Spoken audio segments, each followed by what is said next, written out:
진로를 선택하는 가장 올바른 선택. 진로 레시피.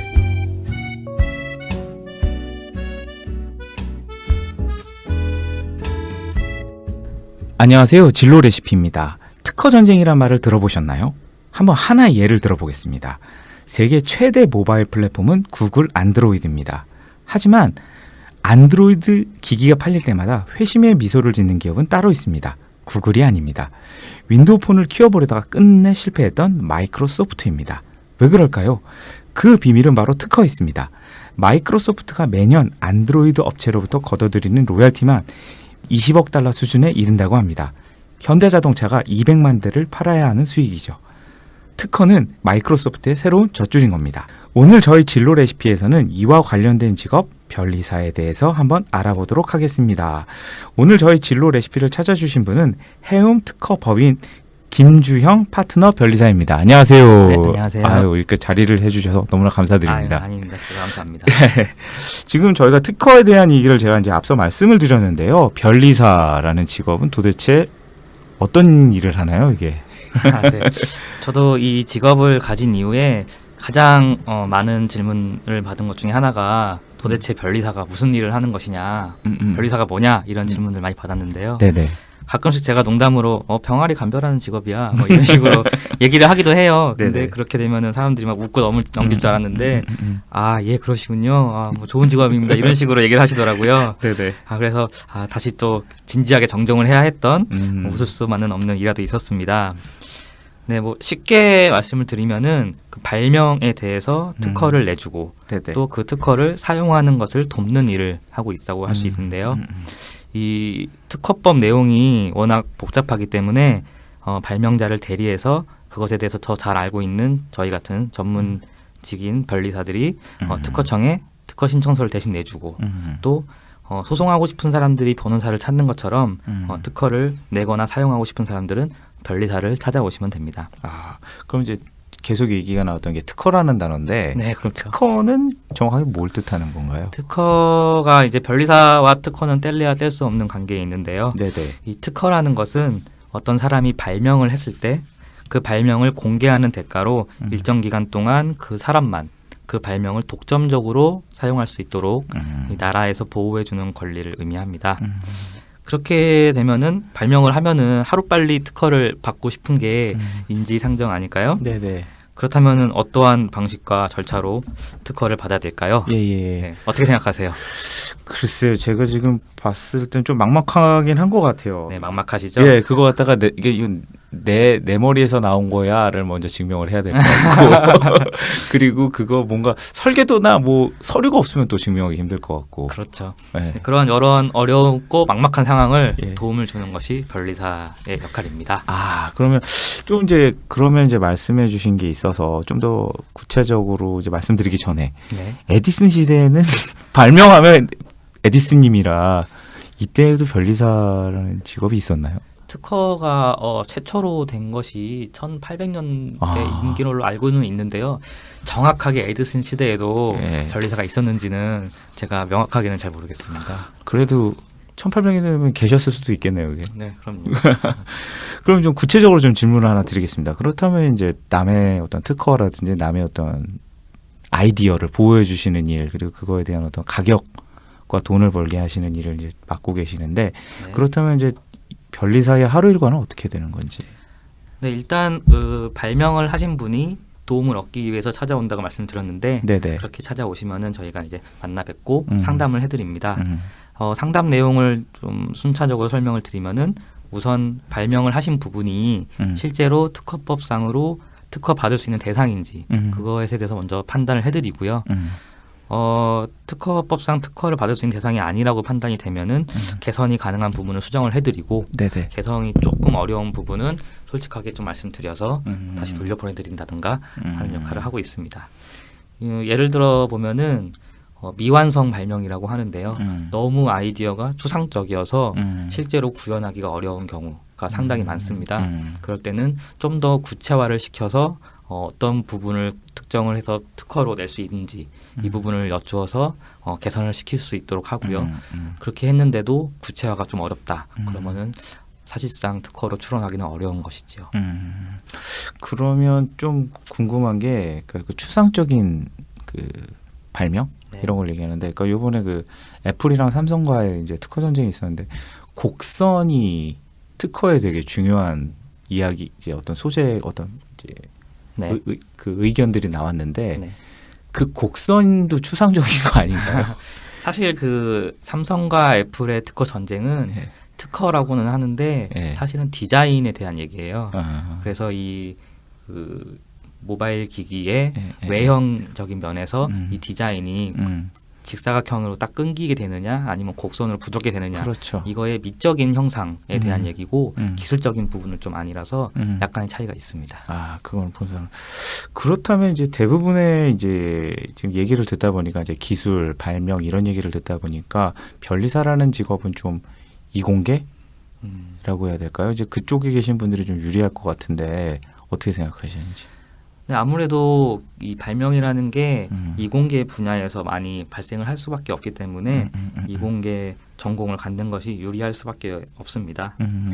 실제로 그 기업에서 발명을 하시는 분들이 자신의 발명의 그 기술 분야가 있잖아요. 네네. 그 분야에 적합한 전공을 가진 변리사들을 실제로 검색을 해보고 찾아오시는 경우도 많이 있고요. 아, 그럼 변리사의 전공도 다 확인을 하는 건가요? 홈페이지에 보면은 거의 다 변리사들은 학력과 전공과 뭐 기술 분야들이 다 나와 있습니다. 아, 그러면 이제 예를 들어 어떤 분이 뭐 섬유공학과를 나왔다. 네. 근데 그 섬유에 뭐 그게 좀 특허가 있다 그러면 그 전공자를 찾아가는 게 어떻게 보면 훨씬 유리하겠죠. 아, 그런 식으로 자기의 어떤 전공에 따라서 네. 그 의뢰하시는 분들이 찾아간다. 그러는 경우도 많이 있다는 것입니다. 아, 그럼 이제 뭐 다른 경우는 뭐 다른 경우가 있나요? 예를 들자면 뭐 문과 전공 변리사 분들은 그럼 없으세요? 예, 실제로 문과 출신의 변리사들도 많이 계시는데요. 그런 경우에는 합격한 이후에 이공계 전공을 복수 전공 하시는 경우도 많이 있고, 아니, 심지어는 이공계 전공이신 분들도 그 발명에 대한 이해도를 넓히기 위해서 석사나 박사까지 전공하시는 분들도 많이 계십니다. 예를 들면 섬유공학 했다 그러면 그거에 대한 더 잘하기 위해서 네. 석사 박사까지 가신다. 네. 보통 발명을 하시는 연구원 분들이 박사님 또는 심지어는 교수님이시기 때문에 예. 학사 출신 변리사에게 약간 학문적으로 부족함을 느끼시는 경우도 가끔씩 있어요. 그럴 때 석사나 박사 학위를 가지고 있는 변리사가 나오면 훨씬 얘기가 잘 통하기 때문에 만족을 하시는 경우가 있습니다. 어차피 많은 사람분들이 어차피 특허법에 대해서 변리사가 업무를 하는데 특허법도 어차피 법이기 때문에 변호사가 하면 되는 일 아니냐 이렇게 묻는 분들도 계세요. 근데 이 변리사의 업무라는 것은 법에 대한 이해도도 매우 중요하지만 그 기술을 얼마나 잘 이해하고 이것을 법과 어떻게 접목을 시킬 수 있느냐 이 부분이 매우 중요하기 때문에 이공계를 전공한 변리사들만이 전문성을 가질 수 있는 영역이다 이렇게 말씀을 드리고 싶습니다. 아, 그럼 이제 변리사분들 중에 문과만 졸업하신 분은 없나요? 네, 물론 있습니다. 아. 네, 문과만 졸업하신 분도 있고요.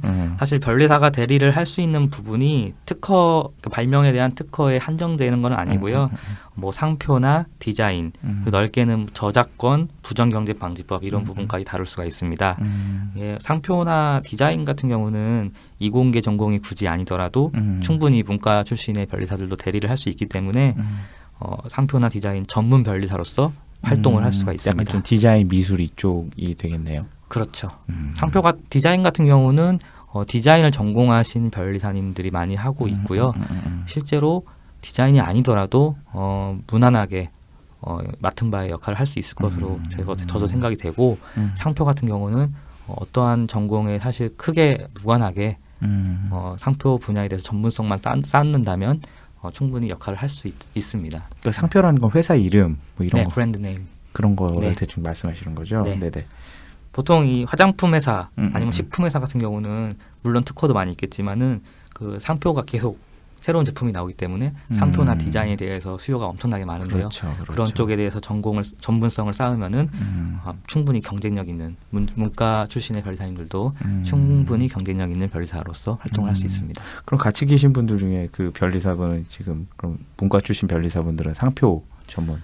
저랑 같은 회사에 계신 변리사 중에서 상표 전문 변리사님도 계시고 네네. 디자인 전문 변리사님도 계신데 상표 하시는 분은 상표와 디자인을 같이 하시는 분은 이제 그 디자인 전공하신 분이 계세요. 그리고 한 분은 이공계 출신인데도 불구하고 상표를 또 전문을 하고 계십니다. 그러니까 이거는 그냥 제가 좀 완전 사적으로 궁금한 건데 그러니까 이게 변리사님들이 하시는지는 모르겠어요. 예를 들자면 뭐 소설가 분들이 이게 표절하고 그런 거 있잖아요. 아, 예. 그것도 이제 표현할 땐 저작권이라고 표현을 네. 하더라고요. 그러면 이제 소설 표절이라든지 이런 거 같은 경우도 변리사분들의 영역인 건지 아니면 이 나중에 변리사 시험 과목 중에 예. 저작권을 선택을 할 수가 있어요. 그래서 저작권법을 전공을 하거나 또 시험 외에도 지식재산권법을 석사나 박사로 전공하신 분들이 계신데 그런 분들 같은 경우는 저작권 쪽으로도 충분히 전문성을 가지고 계셔서 대리를 해드리고 있습니다. 아, 그것도 변리사의 영역이네요. 네. 그런 부분도. 좀 재밌습니다.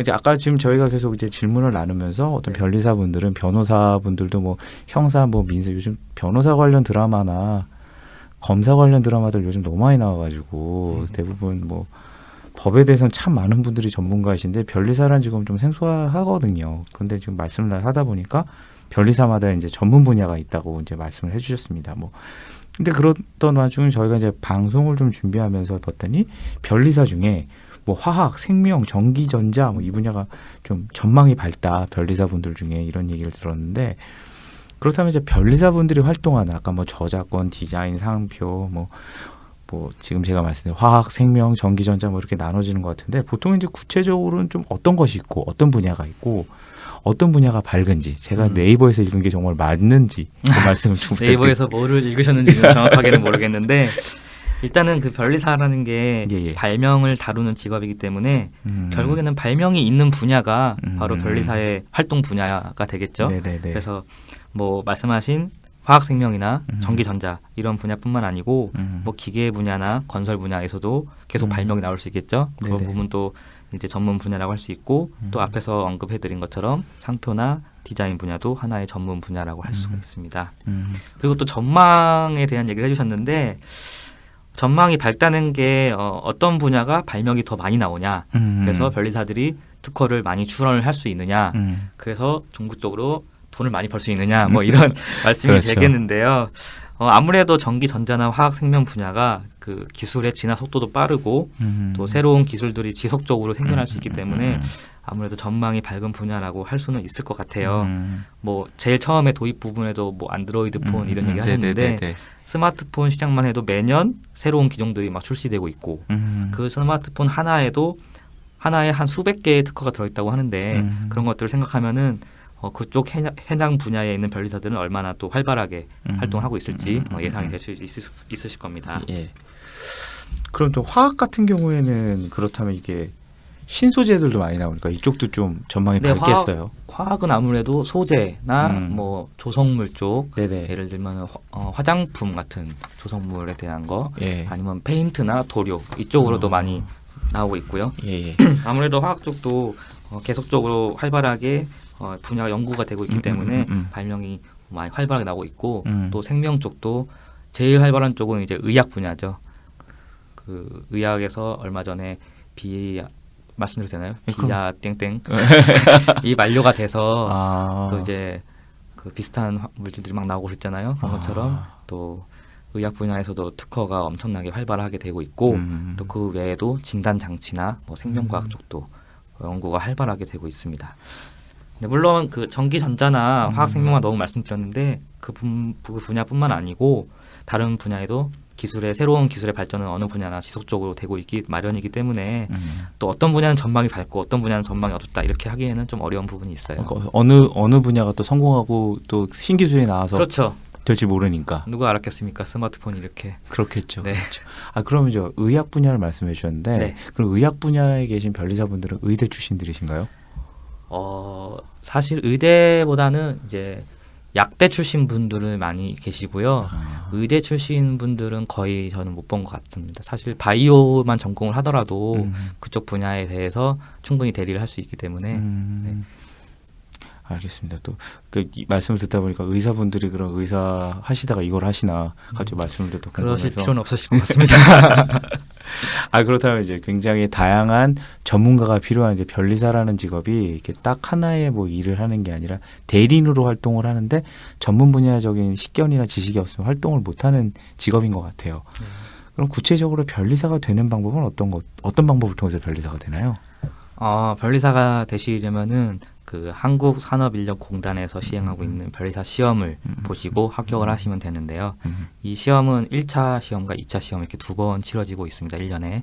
그래서 2월 정도에 제가 알기로 1차를 지금 보고 있고 네네. 그다음에 합격을 한 사람들에 대해서 네. 2차 시험은 7월에 치러지고 있고요. 또 그거에 대한 합격 발표가 한 11월 정도에 나오고 있습니다. 그럼 1년에 한 번 시험 보면 네. 1차 한 번, 2차 한 번 이렇게 네, 본다는 이렇게 거. 그렇게 보고 있습니다. 그럼 1차 합격한 사람이 그러니까 2월에 이제 보고 네. 합격 발표하고 2차 바로 시험 보는 경우가 합격 발표가 한 5월 정도 나는데요. 미리 공부를 하고 있어야 되겠죠. 야, 그리고 1차를 합격하면은 그해 2차 시험하고 네. 그 다음에 2차 시험까지 볼 수가 있습니다. 그냥 변호사 시험이랑 똑같네요. 이건 예, 그렇죠. 그러니까 뭐라 하지? 1차 시험 한 번 붙으면 2년간 1차 네. 유예 뭐 이런 거 있잖아요. 맞습니다. 그렇게 되는 거네요. 야, 근데 1차 붙고 나서 공부했는데 1차 떨어져 있으면 상당히 힘들죠. 그렇죠. 네. 1차 시험 보고 나서 난 1차 됐어. 그리고 2차 공부하고 있는데 1차 안 됐다 그러면 정말 좌절되겠다라는 생각이 확 듭니다. 그래도 어차피 이 시험이라는 게 1년 만에 붙을 생각은 대부분 하지 않습니다. 그 1년 만에 1차와 2차를 한꺼번에 합격하는 사람들 이제 동차 합격자라고 하는데 그렇죠. 5손가락 안에 들기 힘들 정도로 한 몇 명 뽑나요? 1회에 보통. 1년에 지금 지원자가 거의 저 때는 한 5천 명 정도 됐는데 예. 최근에는 한 3, 4천 명 정도를 1차 시험을 보고 있어요. 그중에서 2차 시험 최종 합격하는 사람이 200명입니다. 그래서 1년에 200명의 변리사가 매년 배출이 되고 있습니다. 굉장히 숫자가 많지는 않네요. 네, 사시나 그런 거에 비하면은 회계사나 비하면 좀 적은 숫자이긴 하죠. 그러네요. 저 변리사님은 동차? 5손가락 안에 꼽는다고 분명히 말씀드렸기 때문에. 네네. 알겠습니다. 그럼 이제 구체적으로 어떤 과목 보는지 좀 궁금합니다. 일단은 1차와 2차로 나눠진다고 말씀드렸고 네네. 1차는 객관식 시험인데요. 크게 3과목으로 나누어서 시험을 보게 됩니다. 네네. 그래서 1교시는 산업재산권법을 보는데 산업재산권법 들어보셨나요? 아니요. 쉽게 말해서 특허법이 들어있는 법입니다. 특허법, 실용신안법, 상표법, 디자인법 이렇게 4과목을 보게 되고 총 40문제를 70분 동안 풀게 됩니다. 그리고 2교시는 모든 법의 기본이라고 할 수 있는 민법을 보게 되고요. 민법도 마찬가지로 40문제 70분 이렇게 치러지고 3교시는 자연과학 개론을 보게 되는데요. 자연과학 하면은 물리, 화학, 생물, 지구과학 이렇게 4과목을 보게 됩니다. 이제 물리화학, 생물, 지구과학은 고3들 고등학생들이 시험 보는 거랑 똑같네요. 과목이. 레벨은 제가 느끼기에는 네. 제가 느끼는 건 아니고 실제로 나오는 연구 범위가 출제 범위가 고등학교 수준은 아니고요. 네. 대학교 1학년 때 배우는 일반 물리나 일반 화학 수준인 것 같아요. 그렇게 범위가 되기 때문에 그 부분을 공부하면 되는데 실제로 나오는 수준은 좀 더 까다롭습니다. 많은 이공계 출신들이 또 어려움을 많이 겪고 있거든요. 이공계 출신들도 졸업하신 분들도 어렵다. 네, 사실 뭐 이공계 다 졸업하신 분들이 자연과학개론 뭐 대충 하면 되겠지 이렇게 생각하실 수도 있어요. 근데 사실상 자연과학개론에서 많은 분들이 어려움을 겪고 있습니다. 문제가 워낙 어려워서. 그렇습니까? 그렇기 때문에 아까도 문과 전공 얘기했잖아요. 네네네. 그분들이 뭐 다양한 분야에서 활동을 하고 계시지만은 실제로는 이 시험에 있어서도 자연과학 때문에 좀 불리한 면이 있지 않나. 그러네요. 네. 그러고 보니 국어가 없네요. 국어, 영어 이런 게 없네요. 영어가 있기는 한데요. 네네. 영어는 토익 시험을 미리 점수로 해서 대체할 수 있구나. 네, 시험 자격으로만. 그러면 저 2차 시험은 무슨 과목을 보는지? 네, 2차 시험은 총 이제 4과목을 보는데요. 이틀 동안 시험을 보게 됩니다. 그래서 하루에 2과목씩 주간식 서술형으로 치러지는데 네. 이제 첫째 날에는 특허법과 상표법을 이제 보게 되고요. 둘째 날에는 민사소송법과 선택 과목을 보게 됩니다. 선택 과목은 뭐 디자인 보호법이나 저작권법 같은 법 과목도 있는가 하면은 또 이공계의 시험이기 때문에 뭐 회로 이론 아니면 연력학, 유기화학 같은 이공계 전공에 대한 시험을 보게 됩니다. 이걸 이제 글로 쓰는 거죠, 주관식이면. 네, 그렇습니다. 수학 공식을 쓰는 건가요? 풀이 과정을 쓰게 되겠죠. 그럼 저 변리사님은 전공이 저는 화공을 전공했기 때문에 시험은 반응공학을 봤습니다. 그럼 지금도 반응공학이라고 하는 쪽의 변리사 일을 사실상 그렇게 한정적인 업무를 하기에는 어려운 면이 있고요. 예. 화학 분야 또 제가 화학생명공학부를 나왔는데 아. 화학생물공학부를 나왔는데 화학 분야, 생물 분야 다 이렇게 전처전으로 넓게 하고 있습니다. 아, 그렇구나. 이게 지금 얘기를 들어보니까 굉장히 좀, 그러니까 뭐라 그럴까요? 제가 변리사를, 이렇게 변호사를 찾는다라고 하면, 뭐 변호사를 네이버에 치면 전화번호가 쫙 나와 있고, 그래가지고 그냥 전화하면 된다라고 했는데, 변리사분을 좀 만나 뵙고 나의 발명이나 나의 이제 권리를 찾기 위해서 좀 찾게 되면, 그 찾는 과정이 훨씬 더 어렵고, 그럴 것 같아요. 네, 사실 이 변리 업계가 조금 폐쇄적인 면이 있기는 해요. 그래서 그 내부에서는 잘 알려진 회사들이 많이 있는데 또 그 한 발짝 멀리 떨어져서 보면은 조금 알기가 어려운 부분도 있을 거라고 생각이 됩니다. 근데 요즘에는 워낙에 이제 인터넷이 발달해서 그쪽으로 홍보를 많이 하고 있기 때문에 뭐 네이버나 뭐 다음 이런 데서 특허 사무소 아니면은 발명 특허 이런 식으로 검색을 해도 많은 사무소들이 나오고 있거든요. 그래서 들어가셔서 또 모든 특허 사무소는 다 그 소속된 변리사들의 프로필이 다 홈페이지에 나와 있기 때문에 그것들을 보시고 뭐 어떤 전공에 내가 원하는 발명이 분야에 적합한 전공을 가지고 있는지 이런 것들을 확인하실 수도 있고 또 이 사람들은 어떤 뭐 경력을 가지고 있는가 어떻게 살아왔는가를 좀 보실 수도 있고 또 좀 마음에 든다 싶으면 전화를 하셔가지고 비용이 어느 정도냐 또 비교 분석해 보실 수도 있을 것 같습니다. 그렇구나. 근데 저는 발명하면 좀 재밌는 일화가 있는데 전 개인적으로 지하철에서 어떤 할아버지를 만난 적이 있어요. 근데 그 할아버지가 다짜고짜 노트를 꺼내시더니 자기가 볼펜을 발명했는데 막 보여주시는 거예요. 막 엄청난 열정. 저는 뭐 그냥 예의상 그래서 네 이렇게 들은 적이 있는데 이런 분들도 많이 만나실 것 같아요. 예, 많이 만납니다.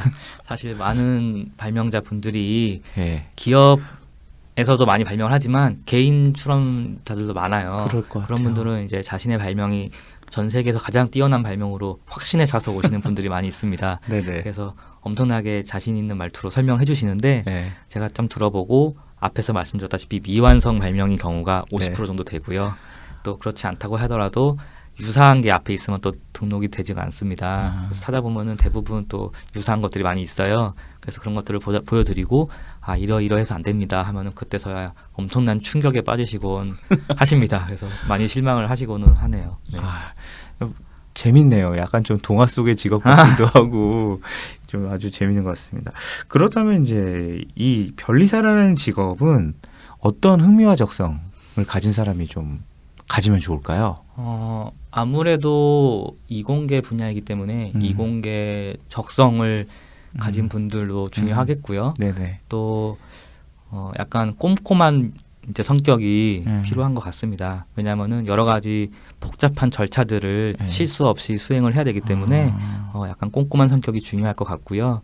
또 약간 동시다발적으로 여러 가지 일들이 진행되는 경향이 있기 때문에 좀 멀티 플레이어 같은 그런 성향도 좀 필요할 것 같습니다. 꼼꼼하면서도 약간 좀 멀티가 된다고 하죠. 그래서 다양한 일에 관심이 있는 그런 사람들이 좀 변리사라는 직업에 어울린다고 이제 말씀해 주셨습니다. 오늘 저희 진로 레시피에서 변리사라는 직업에 대해서 알아봤습니다. 개인과 기업, 국가의 지적 재산권을 보호해주는 직업 변리사 어떻게 들으셨는지요? 저희 진로 레시피에서는 다양한 직업을 가진 분들을 모시고 더 색다른 이야기를 준비하도록 하겠습니다.